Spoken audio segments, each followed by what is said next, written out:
Are you lost, Joe? Page 6. Yeah, but I'm looking at this. We got Mike from Chicago, and he goes, "Dear Joe, now my birthday is 1950." When do I need to start my RMD? Was that? Yeah, when do I need to start my RMD? Got it. You have to start it. This is the year you turn 72.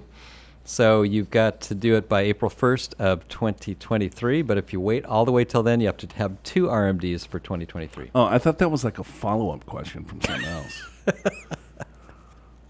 My birthday is July 1950. How old is he? He's 2022. So he'll be 72 this year. in July. July. Yep. Yeah.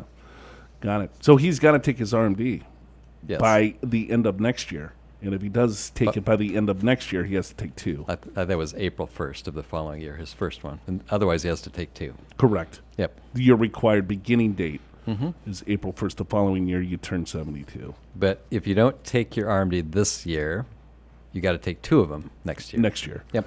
So it gives you a little security blanket.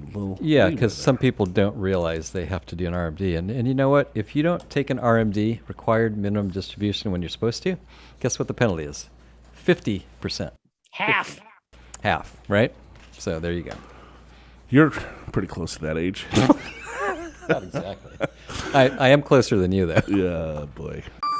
Are you prepared for retirement? Schedule a free financial assessment with an experienced financial professional right online at purefinancial.com.